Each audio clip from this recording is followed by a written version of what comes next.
Fala galera, então voltamos para o nosso segundo bloco, como eu havia dito a vocês. Agora a gente vai trabalhar em cima da nomenclatura que utilizam nestas provas quando trabalham coesão referencial propriamente dita, tá? Então, se liga só. A gente vai trabalhar o que a gente chama de elementos endofóricos e também o que a gente chama de elementos exofóricos. E aí eu quero mostrar um negocinho para vocês, rapidinho, Quando a gente tem um texto, a gente tem vários elementos dentro desse texto, como vocês já puderam perceber, que se relacionam o tempo todo. Então, ora um camarada aponta para frente, ora um camarada aponta para trás, e às vezes um elemento que está ali dentro do texto pode até apontar para outro fora do texto. Quando a gente tem esses elementos que apontam para outros dentro do próprio texto, a gente diz que tem uma relação endofórica, ou seja, são elementos endofóricos. Então, está dentro do texto, fez referência a elemento dentro do texto, eu chamo de elemento endofórico. Agora, quando faz uma referência a um elemento fora do texto, eu digo que a referência é exofórica, porque endo significa dentro e exo significa fora. É só pensar nas aulinhas de biologia que você teve na época da escola. Lembra do endoesqueleto e do exoesqueleto? Endoesqueleto é o esqueleto dentro do corpo, exoesqueleto é o esqueleto fora do corpo. Só que aqui a gente está trabalhando texto, então endofórico vai ser o elemento dentro do texto e exofórico vai ser o elemento fora do texto. Então vamos lá, vamos voltar aqui para o nosso material. Então, que fique bem claro. Endo significa dentro do texto. Então, o elemento endofórico é a ligação de um elemento a outro dentro do texto. E eu vou dividir em duas etapas. Por quê? Pensa comigo. Se eu sou um elemento dentro do texto e vou fazer uma ligação a um outro elemento dentro do texto, eu não vou fazer uma ligação a mim mesmo. Eu vou fazer ligação a quem já apareceu ou a alguém que ainda vai aparecer. É por isso que eu tenho duas etapas. Aí eu vou chamar de anafórico e catafórico. O elemento anafórico, ele vai fazer uma referência a um outro elemento anterior. Assim como o elemento catafórico, que aparece aí depois, vai fazer uma referência a um termo posterior.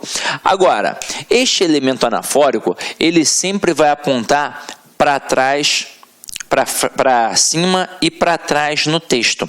Se ele aponta para cima e para trás no texto, ele realmente só tem como fazer referência a um termo anterior. Agora a gente vai visualizar como é que isso funciona na prática. Se liga só. Olha o exemplo que eu usei aqui. João era casado com Maria. Ontem ele a viu aos beijos com outro homem. Hoje ambos vivem separados. Se eu tivesse trocando uma ideia contigo numa mesa de bar, talvez eu repetisse a palavra João e Maria o tempo todo e não causaria estranhamento. Eu poderia dizer, entre uma golada e outra, João era casado com Maria. Ontem João viu Maria aos beijos com outro homem. Mas rapaz, hoje João e Maria vivem separados. Ia passar batida. Mas na escrita, eu sempre friso, a repetição dos vocábulos demonstra pobreza de vocabulário.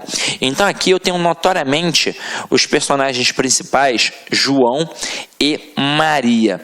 E eu vou evitar a repetição deles. Então vamos lá. Tem algum elemento que faça uma referência direta a João? Tem, não tem? O ele. O ele faz referência direta a João, que apareceu o quê? Detalhe, antes. Por isso que eu digo que é uma referência anafórica. Tem algum outro elemento do texto que faça uma referência direta a Maria? Tem, não tem? É o a. Então o a faz uma referência a Maria, que apareceu o quê? Antes no texto. Portanto, é referência anafórica. Tem algum outro elemento que faça referência a pelo menos um deles? Tem, não tem? É a palavra ambos, que no caso faz referência aos dois que apareceram anteriormente. Portanto, é referência anafórica. Como isso cai na prova? Então, vamos lá. Tem duas pegadas. Primeira pegada, o camarada apenas vai destacar um termo e vai pedir o seu referente dentro do texto. Por exemplo, destaca o A e pergunta quem é o referente do termo destacado.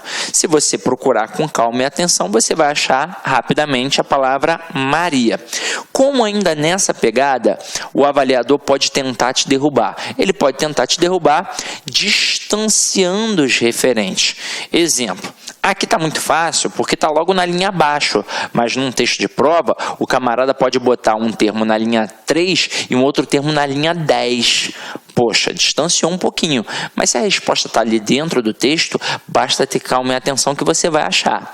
Ainda nessa pegada, como ele pode tentar também te derrubar? Ele pode tentar dificultar traçando uma questão mais trabalhosa, mas ainda assim uma questão fácil.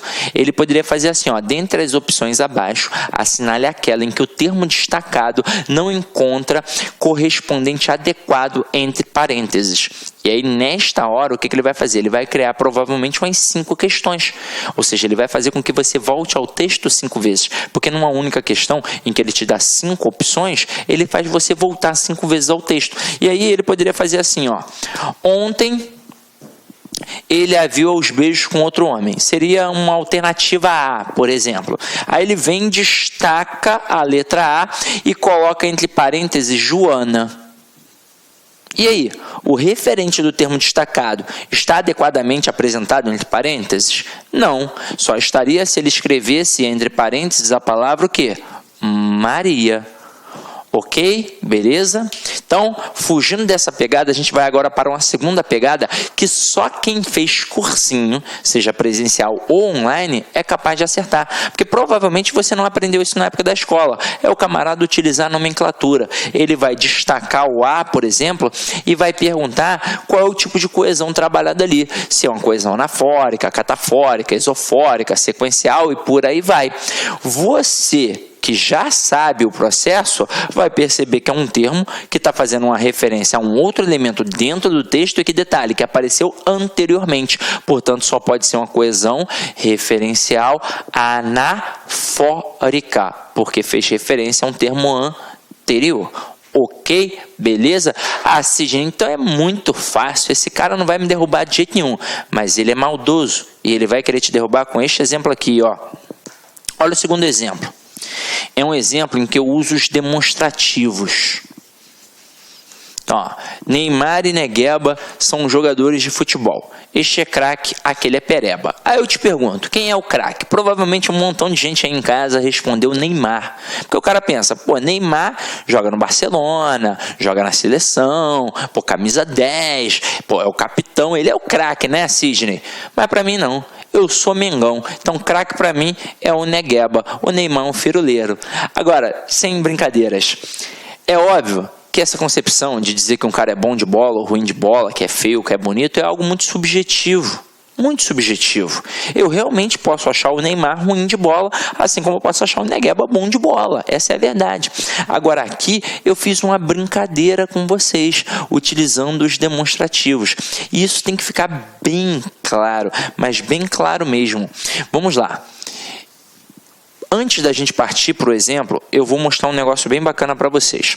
Quando a gente pensa em demonstrativo, a gente tem de saber que a gente vai falar do este, do esse e do aquele. É assim que funciona. Agora a gente tem de entender que num primeiro momento eles servem para mencionar as pessoas do discurso, quem fala, com quem se fala e de quem se fala. E basicamente é a questão do posicionamento que vão cobrar de nós na prova. Então, eu tenho, num ato de fala, num ato de comunicação, sempre duas coisas. O emissor, que é a pessoa que fala, e o receptor, ou interlocutor, que é a pessoa que vai ouvir, decodificar, interpretar aquela mensagem. Aí, imagina o seguinte, eu vou falar sobre esta canetinha aqui, e vou falar com você que está em casa. Eu sou o emissor, e você que está em casa é o receptor, o interlocutor. E eu vou usar os demonstrativos, para a gente poder trabalhar a questão do posicionamento. O este fica sempre próximo do interlocutor, sempre próximo do emissor. O esse, sempre próximo do interlocutor. E o aquele, distante de ambos. Então eu viro para você e digo assim, ó, aluno, aluna, esta caneta é preta. Por que eu disse esta? Porque está comigo, está nas minhas mãos. Então está próximo do emissor, eu uso o pronome este. Então, como é feminino singular, eu digo esta. Agora, segura para mim, por favor. Pá, segurou aí. Aí eu digo assim, ó, essa caneta, que agora está nas suas mãos, aluno, ela é preta. Então, comigo, esta, com vocês, essa. Agora eu pego e jogo longe, ó. Aquela caneta é preta. Tranquilo? Com o emissor, esta, com o interlocutor, essa, e distante de nós, aquela. Agora, Quando a gente pega estes elementos para fazer uma coesão referencial anafórica, ou seja, referência a termos anteriores, você tem de entender o seguinte: quando eu faço referência a termos anteriores, olha só, eu falei no plural, eu jamais vou fazer referência a 3 termos anteriores usando os demonstrativos. Eu vou fazer referência no máximo a 2 termos anteriores. E o que vai acontecer ali? O elemento intermediário não vai existir. Se eu não faço referência a 3 termos anteriores, não vai ter o elemento ali do meio. Só vão ter 2. E se só vão ter 2, só vai ter o mais próximo e o mais distante. O mais próximo vai ser o este. E o mais distante vai ser o aquele. É assim que vai funcionar. Então acompanha aqui comigo no exemplo que eu acabei de apresentar aqui para vocês. Vamos lá, ó. Neymar e Negueba são os personagens principais. Então vamos lá, eles são jogadores de futebol, este é craque, aquele é pereba. O este, ele faz referência ao elemento mais próximo, e o aquele faz referência ao termo mais distante. Como é que eu vou saber quem é o mais próximo e mais distante, Sidney? Muito simples. O primeiro elemento que aparece no texto, ele obviamente vai ser o elemento mais distante dos pronomes. E o segundo elemento que aparecer vai ser o elemento mais próximo. Como o este faz referência ao mais próximo, o este está fazendo referência ao Negueba. Então, neste texto aqui, o craque de futebol é o Negueba. Agora, o aquele faz referência ao mais distante. E o mais distante aqui, no caso, é o Neymar. É assim que funciona. E detalhe, tem que tomar todo cuidado com isso, porque eu já vi isso errado até em gramáticas para concursos públicos. Gente dizendo que pode usar o este, o esse, o aquele, como se eu colocasse o este para o mais próximo, o esse para o intermediário e aquele para o mais distante. Isso não existe. Isto é fato culto da língua, gente. É padrão culto. E para padrão culto, se eu faço referência a termos anteriores, eu só faço referência a 2 termos anteriores. Nunca vou usar o esse. Ah, Sidney, mas e se eu quiser fazer referência a 3 termos, a 4 termos? Se eu quiser, por exemplo, ali falar do Diego, camisa 10 do Flamengo. E aí, como é que fica? Não vou poder falar? Vai. Você só não vai poder utilizar os pronomes demonstrativos. Aí você vai usar numerais. Aí você vai dizer, o primeiro é bom de bola, o segundo é sensacional, o terceiro é mais ou menos. É assim que você vai fazer. Se você utilizar demonstrativos, só pode utilizar fazendo referência a termos anteriores, 2. O este para o mais próximo e o aquele para o mais distante. Detalhe, só de aprender isso, você já está anos-luz na frente de muito candidato. Porque tem muito candidato que não sabe este processo, então ele saiu da escola achando que o este era para o primeiro e o aquele era para o segundo, e não é. E tem muito candidato que acha que pode usar os 3 para termos anteriores. E não pode. Não tem isso em nenhuma questão, inclusive não tem isso em nenhum texto culto da língua portuguesa. Isso é invencionismo, é uma falácia da língua. Agora, Sidney, e quando é que eu vou usar o esse, então? Eu nunca vou usar o esse? Vai, ó, acompanha aqui comigo. Eu disse que fazendo referência a termos, ou seja, no plural, anteriores, eu uso o este e o aquele. Mas se a referência for a apenas um termo, eu vou usar ou o esse ou o este. É assim que funciona. Agora, é óbvio que estudando isso a fundo, a gente percebe que não tem a menor diferença. O problema é que para a sua prova de concurso público, a gente não estuda a fundo. A gente estuda a gramática tradicional. E a gramática tradicional é superficial e tendenciosa. Então, a tendência para a gramática tradicional é colocar o esse como um elemento anafórico, ou seja, um elemento que faz referência a um termo anterior. E o este tem uma tendência catafórica, ou seja, faz referência a um termo posterior. Sidney, como é que isso funciona na prática aí? Mostra aí, vamos lá. Então, olha só, eu boto assim, um beijo. Eu quero isso de você. Então, foi o nosso primeiro exemplo. Aí, o que eu quero? Eu quero isso. Mas isso o quê? um beijo. Então, o pronome isso apontou para o elemento anterior, beijo, uma coesão anafórica. Mas eu também poderia fazer assim, ó. Eu quero isto de você. 2 pontos. Aí, neste momento agora, eu coloco assim, um beijo. Aí vamos analisar. O que eu quero? Eu quero isto. Mas isto o quê? Um beijo. Aí você vai reparar que a referência foi a mesma. Fez referência ao termo beijo. Só que o posicionamento foi diferente. O isso aponta para o termo anterior, ou seja, referência anafórica. E o isto aponta para termo posterior, portanto, referência catafórica. Até aí, tudo bem? Então, agora a gente já sabe mais ou menos como é que funciona. Então, é por isso que provavelmente você tomou uma canetada do seu professor na escola. Esse professor mais tradicional, na hora que você, por exemplo, passa do 2º parágrafo para o 3º parágrafo na redação, ou seja, do 1º de desenvolvimento para o 2º de desenvolvimento, e tem uma relação de soma, aí você vai lá e coloca além disto. O além é para indicar que tem soma.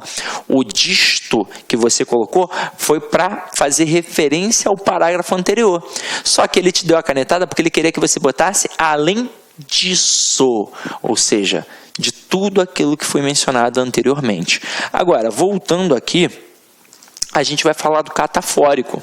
Só que o catafórico você já aprendeu agora aqui comigo, não aprendeu? É aquele elemento que a gente aponta para o termo posterior. Então vamos lá. Um elemento do texto faz referência a outro posterior. Então tá aqui. Ele jurou aumentar o salário dos professores. O prefeito Eduardo Paes, né? O famoso Dudu. Então, ó, quem foi que jurou? Ele, né? Mas ele quem? O prefeito Eduardo Paes. E aí se liga. O ele está apontando para um elemento dentro do texto. Só que esse elemento apareceu o quê? Depois. E se apareceu depois, é uma referência catafórica. Agora, dele eu só quero a pensão dos meus filhos, Romário. O termo dele está fazendo referência a quem? A Romário, aí, o nosso senador. Só que é o seguinte, apontou para um termo que está dentro do texto e que apareceu o quê? Depois. Então, referência catafórica. Sejamos sinceros, isso é fácil ou é difícil? Isso é muito fácil. Onde é que o bicho pega? O bicho pega aqui, ó, nos elementos esofóricos. E aí vamos lá. Quando eu falo em elemento esofórico, eso, né, significa fora. Então, ó, elemento esofórico significa o elemento fora do texto. O problema já começa na própria nomenclatura, porque o cara pode chamar de elemento esofórico, ele pode chamar de elemento deítico e ele pode chamar de elemento deixe. Ele também pode até chamar de elemento díctico. Isso pode acontecer. E aí você vai falar, caraca, então ferrou. Como é que vai funcionar? Gente, não importa. Seja esofórico, seja deítico, seja deixe, é tudo a mesma coisa. Ou seja, são elementos que fazem referência a outros elementos fora do texto. Isso significa que enquanto eu não tiver um contexto, eu não vou conseguir precisar com exatidão quem é o referente. Então, estes elementos, para que a gente possa realmente dizer com exatidão a quem eles estão fazendo uma referência, a gente depende de um contexto. Então, vamos lá, vamos entender como é que isso funciona na prática. Olha o primeiro exemplo. Ele usava uma camisa preta bem apertada, mostrando todo o seu físico. Eu olhei e reparei que ele também olhava para mim. Este ele aqui, ele está apontando para alguém dentro do texto? Pensa comigo. Não, diferente do exemplo do João e da Maria. Quando eu disse ele a viu aos beijos com outro homem. O ele, no exemplo do João e da Maria, fazia referência a quem? A João, que estava o quê? Dentro do texto. Por isso, uma referência endofórica. Está dentro, endofórico. Aí, como estava antes, uma referência anafórica. Beleza. Aqui o ele não tem um referente dentro do texto. Eu não sei se o ele aqui é o João, se é o José, se é o Sidney. Eu não sei. Então aponta para fora do texto. É isso que eu chamo de elemento esofórico, que aponta para fora do texto. Agora acompanha aqui comigo. O eu. Tem algum referente aqui dentro do texto? Está dizendo se é o João, se é o José, se é o Sidney? Não está. Então, mais uma vez, aponta para fora do texto. Agora, vamos analisar esses dois termos. Quando eu pego ele, eu sei que eu não sei dizer quem é o referente. Mas eu posso afirmar que é um elemento masculino, porque é o ele. Agora, no eu, além de não saber quem é, eu sequer posso precisar se é um elemento masculino ou feminino, porque a frase pode ter sido dita por um homem ou por uma mulher. Agora a gente vai começar a entender o que é essa concepção de contexto. E aí imagina a seguinte situação. Eu vou falar a frase. Eu, Sidney. E aí, o ele vai ser esse camarada aqui, ó. O Atadolfo, tranquilo? Então vamos lá, olha para mim, o ele é o Atadolfo, então eu digo assim, ó, ele usava uma camisa preta bem apertada, mostrando todo o seu físico, eu olhei e reparei que ele também olhava para mim, então se ligou, né? Então agora, o ele está fazendo referência a quem? Ao Atadolfo. E o eu está fazendo referência a quem? A Sidney.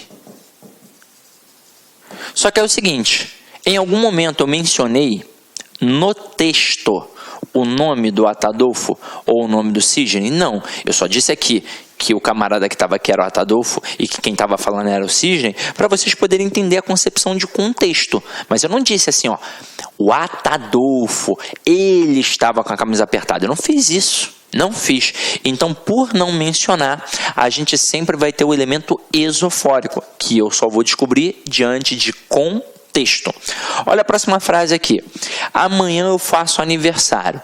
Vamos supor que hoje seja dia 27 de fevereiro. Porque o meu aniversário é dia 28 de fevereiro. Mas hoje não é dia 27 de fevereiro, mas eu também não vou te falar, não. Se liga só. Na hora que eu boto amanhã eu faço aniversário, eu tenho dois elementos esofóricos. Eu tenho notoriamente o eu, que você já deve ter percebido, porque não está escrito aqui quem é que está fazendo aniversário. Mas o amanhã também é um elemento esofórico. Toda data indeterminada, pode até anotar aí, ó. Toda data indeterminada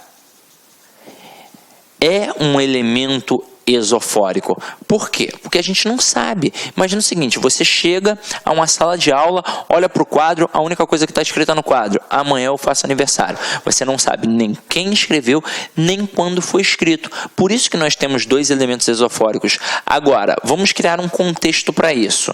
Já te falei, suponha que hoje é dia 27 de fevereiro. Aí eu digo assim, amanhã eu faço aniversário. Então quem vai ser o eu nesta situação? Sidney. E o amanhã vai ser dia 28 de fevereiro.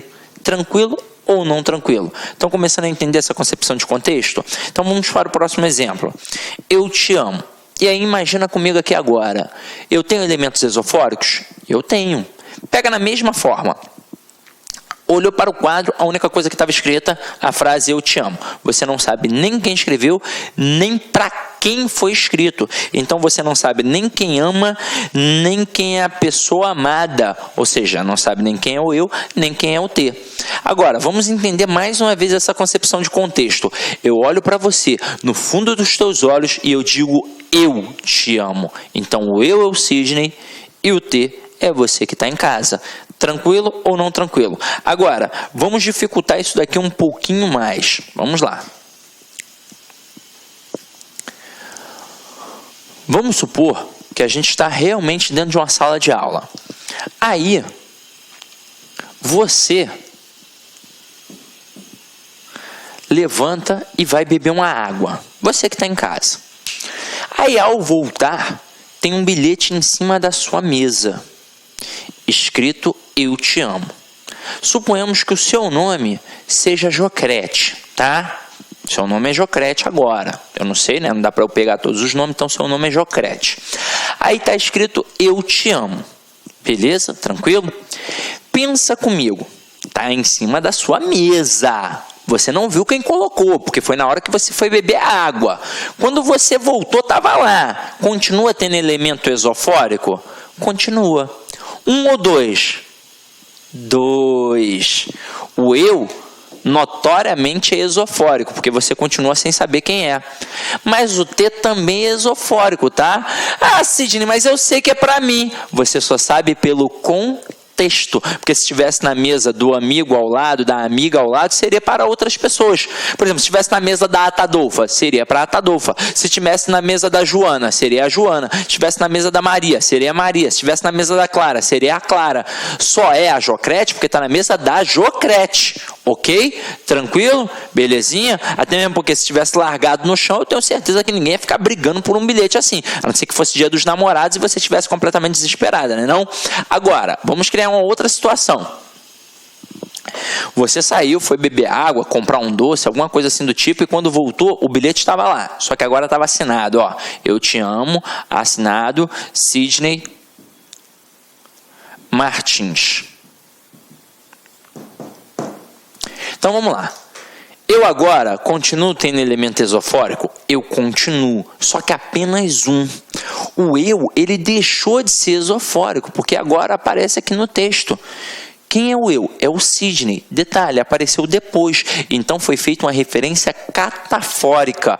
O T, você sabe que é você, beleza. Mas você só sabe porque está na tua mesa. Porque se estivesse na mesa de uma outra pessoa, seria uma outra pessoa. Ou seja, você descobriu pelo contexto. Então continua sendo esofórico, tá? Agora, nem sempre a gente utiliza só pronomes. A gente já viu que também tem o quê? Tem os substantivos. E aí nessa pegada a gente vai aprender uma nova nomenclatura. A gente vai aprender o hiperônimo e o hipônimo. Hiperônimo, ó, pensa em coisa grandona. Ó, hipermercado não é um mercado grandão? Então hiperônimo expressa o sentido geral. Hipônimo, ó, hipotermia. Hipo não é coisa pequena? Então hipônimo expressa o sentido específico. Aí pensa comigo aqui agora, ó. Carro, Corsa, Gol, Fusca, médico, pediatra, cardiologista. Onde é que está o geral? Onde é que está o específico? O geral está aqui, ó, carro e médico. O específico está aqui, ó, Corsa, Gol, Fusca, pediatra e cardiologista. Até aí tudo bem, não é? Agora eu te pergunto, e a palavra peixe? É geral ou é específico? Pensa aí um pouquinho. Se você respondeu geral, você errou. E se você respondeu específico, você também errou. Qual seria a resposta correta? Depende. Depende de quê? Do contexto. Tudo na língua portuguesa depende de contexto. Como é que eu vou classificar peixe em geral ou específico se eu não tenho nenhum elemento para poder comparar? Eu só consigo dizer que Corsa é um termo específico porque eu tenho um carro para comparar a ele e perceber que carro é geral, porque o Corsa é um tipo de carro. Eu só consigo dizer que o médico é geral porque eu tenho, por exemplo, pediatra para comparar a ele e perceber que pediatra é um tipo específico de médico. Então, por isso que eu trabalho a questão do geral e do específico. O peixe aqui, por enquanto, não tem nenhum elemento de comparação. Então não tem como fazer a classificação. Agora, outra coisa seria se eu fizesse assim, ó, colocasse aqui sardinha. Então, o peixe em relação à sardinha, ele é o quê? Ele é geral. E a sardinha é específica. Agora, e se eu botasse aqui, ó, alimento? O peixe em relação ao alimento, ele é o que agora? Ele é específico. E o alimento, ele é geral. Tá vendo como é que funciona? Agora, essa sardinha, por exemplo, tem como ela virar geral? Tem. É só eu colocar aqui um tipo específico de sardinha. Para vocês, para a mulherada que está em casa, olha uma dica aí. Melhor sardinha que tem para poder comer frita é aquela que não tem espinha, carnudona. Pode chegar lá pro peixeiro e pedir. É a chamada sardinha maromba. Nunca mais esse peixeiro vai te enrolar, tá? Te dá um xererete dizendo que é namorado. Nunca mais ele vai fazer isso na hora que você pedir. Me dá 2 quilos aí de sardinha maromba. Ele, opa, essa daí entende das coisas. Então se liga só. Sardinha agora, em relação à sardinha maromba, é geral. E a sardinha maromba não é um tipo específico de sardinha? Então a maromba agora é um termo específico. Aí para ficar bonito, o que você vai fazer aí agora? Você vai anotar observação, que eu vou ditar, tá? Anota aí para mim, por favor. Anota assim, ó.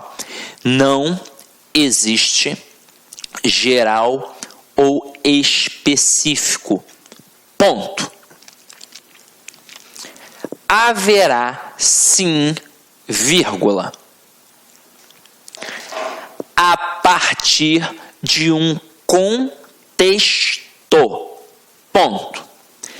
Assim, algo pequeno poderá se transformar em algo enorme. Então se liga só, você que está em casa, você alguma vez já viu algo pequeno se transformando em algo enorme? Posso te mostrar aqui agora na aula? Vou mostrar, ó, algo pequeno se transformando em algo enorme, algo pequeno se transformando em algo enorme, algo pequeno se transformando em algo enorme. Ou seja, quando diante de um contexto eu transformo um termo específico num termo geral. Pensou sacanagem não, né? Então vamos lá, ó. Turma, para a qualidade de vídeo, vocês já devem ter percebido que a gente está sempre fazendo assim, cortando as aulas em blocos de 30 minutos no máximo, às vezes passa um pouquinho mais, às vezes um pouquinho menos, mas é objetivando uma qualidade de imagem. Eu vou parar a aula aqui agora, nosso segundo bloco, e a gente vai voltar para o terceiro bloco para dar continuidade aí nessa teoria bacana que é a teoria da coesão textual. Beleza? Então, não perca tempo não, tá? Beba uma água, um café, vá ao banheiro, coma um pão aí e volta para a nossa terceira parte da aula. Clique lá.